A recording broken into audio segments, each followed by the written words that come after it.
This week was a massive week for my portfolio, with 3 of my large investments posting earnings this week. HIMS posted earnings on Monday, and since then, the stock has absolutely popped. I mean, we're back at $50 already, which is crazy, and it's boosted my portfolio back into that 10,000 total return, which is great to see. If we have a look at my HIMS holding, it's up 34%, £1,905. Now I've lost about 4%, £226 because of the foreign exchange impact. So hopefully that will even out over time, and we'll actually see the true gains of about 2,141. HIMS has now become my largest part of my portfolio, taking up over £7,389. And if we have a look at the 16.67% now of my portfolio. It's a large risk to take, but you have to remember that I do still have money in the S&P 500, so it's not as if I'm risking too much here. Really glad that I invested in Hims and Hers Health when I did. I can't believe that Wall Street still aren't understanding it. B of A raises price target on Hims and Hers Health to $28 from $26 and maintains underperform rating.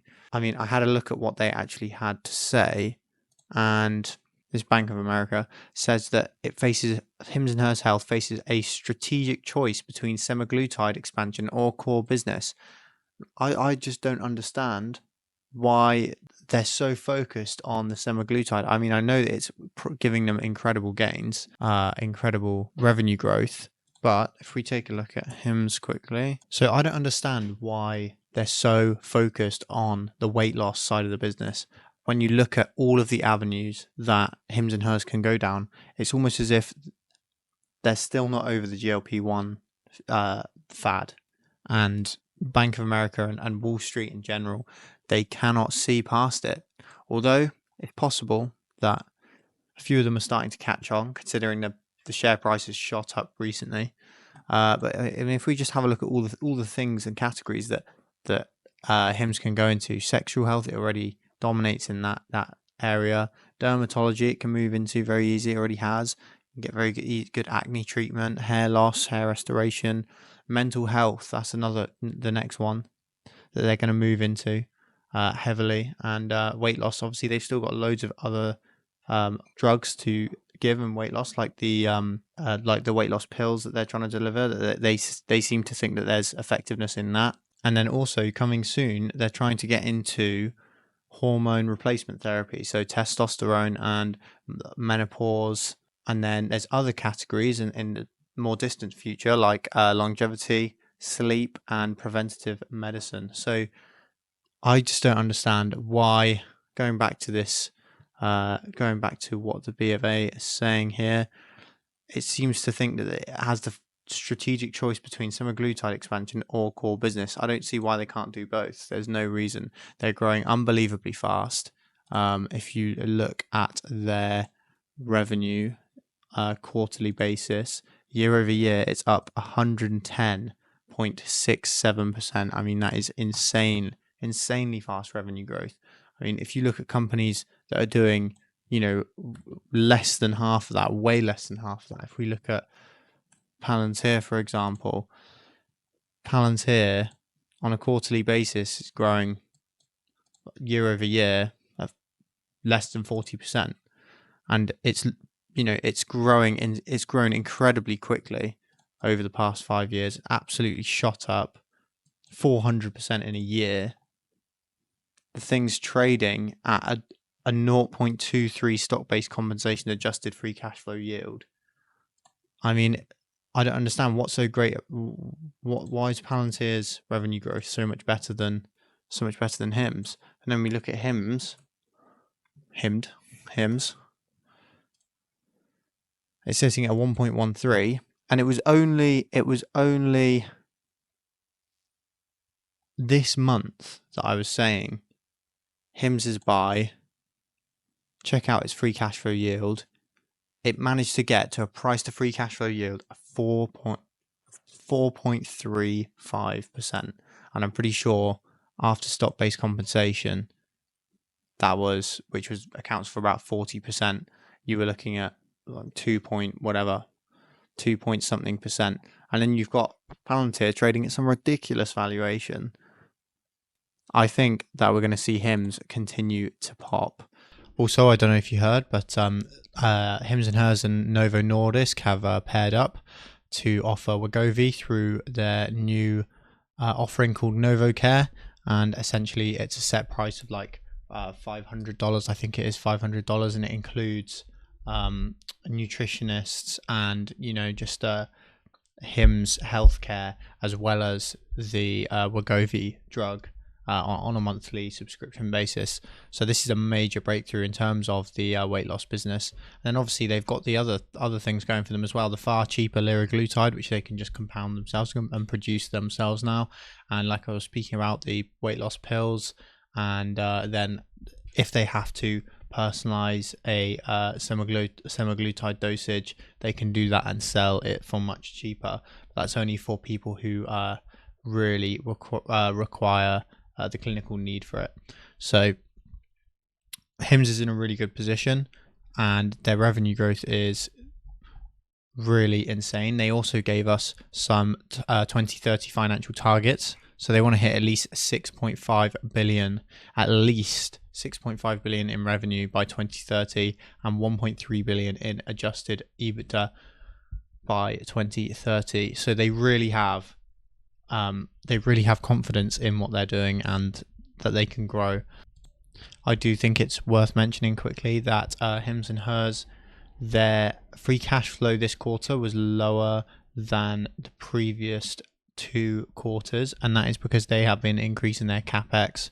So they did things like increase their ability to produce compounded drugs, so they facilitized their expansion. Yeah, so also you can see that their sales and marketing, although it increased, as a percentage of revenue, it's actually decreased. So as a percentage of revenue, it's decreased. They're becoming more efficient, which is great to see. And this is just all of this just being reflected in the share price. I mean, now up over 2,000, really happy, into the $51 range, literally whilst I've been speaking. And yeah, just really happy that I made this investment over the past month, shifted some of my Salesforce investment over to Hims because I thought it was a faster growing. Really jealous of anyone who invested during this kind of time period, 25. I mean, there was a point where it hit 22, I think, somewhere, not sure where, somewhere along here. Yeah, 22.70. I mean, you will have over doubled your money at this point, which is crazy. Doubled your money in a month. I did buy a little bit around here, but I didn't have enough cash, which sucks, to make the position larger. But nevertheless, I'm very happy with that. Moving on, we have Uber Technologies. Now that is my 3rd largest holding at the minute. I entered in during this period in December, and they have reported this morning, and I haven't actually looked at earnings yet. So you will be able to watch me look at earnings for the first time now. Now with Uber, they seem relatively flat on the day. So when I have a look at these earnings, I don't think I'm going to be, I don't think they're going to have blown anyone away. But still, they've pushed their stock price up about 30% in the last month, which is crazy, and really good for me because that's about the price that I bought in at. So 30% gain for me is wonderful. Massive FX impacts on that for me. 5.29%. That really sucks, but hopefully over time that'll even out. So if we have a look at their first quarter results, that is a lot of text to read through, but operating cash flow and free cash flow of 2.3 billion. That is cool. Let's have a look at this. Free cash flow of 2.3 billion. That is mega. That is really mega. So if we take off Q1, basically added about 900 million to their quarterly trailing 12 months. So we're looking at like 7.8 billion trailing 12 months in free cash flow, which is really nice. 7.8 billion. So what's that in free cash flow yield? If we do some quick calculations, we can calculate the free cash flow yield. I'll put this on here just to show you guys how to calculate the free cash flow yield.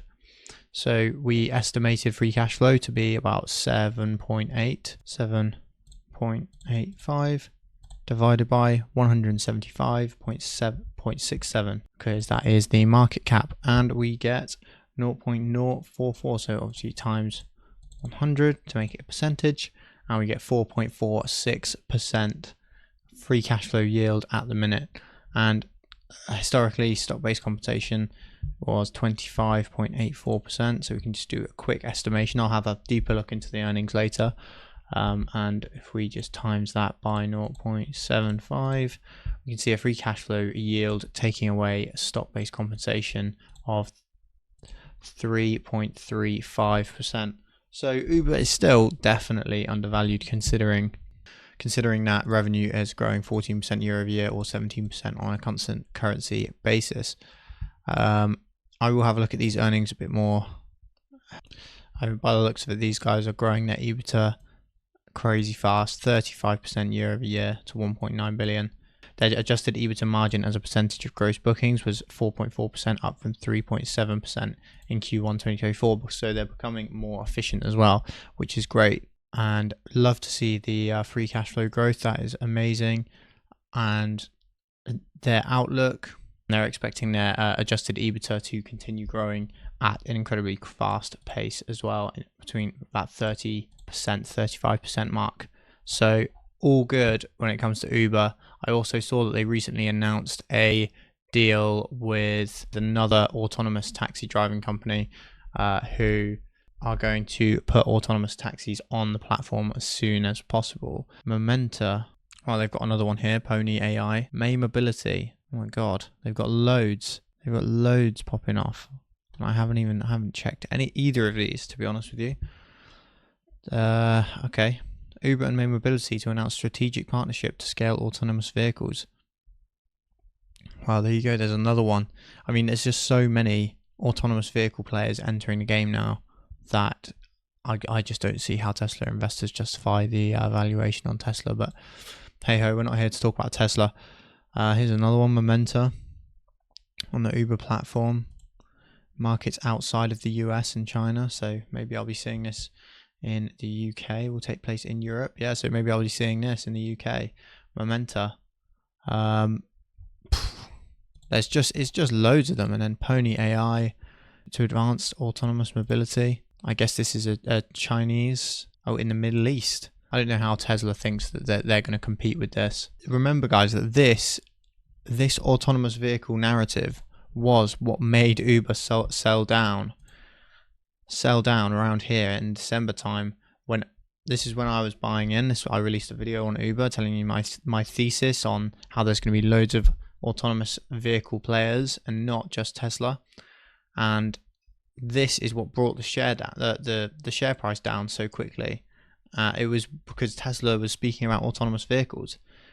That was the best time to buy, because it's only going to come true that Uber becomes the aggregator of all of this autonomous vehicle, and they are the aggregator of demand. So if you're not with Uber, then you're not going to be making as much money as you want to. But yeah, overall the portfolio is moving in the right direction. Rate of return's gone up to 92%. Now let's check this out on my portfolio benchmarker against the S&P 500.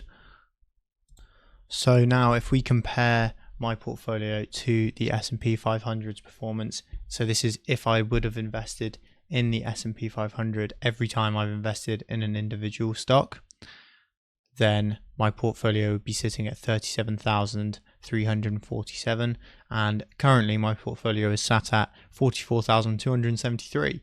So right now I'm outperforming the S&P 500 by 20%. Absolutely huge. I'm not going to be selling HIMS or Uber anytime soon, not unless they hit some values that are ridiculously overvalued, like if I own Palantir, for example, I'd be trimming it, but I don't. So unless HIMS starts hitting those kind of valuations, I'll be holding on to it for a long time.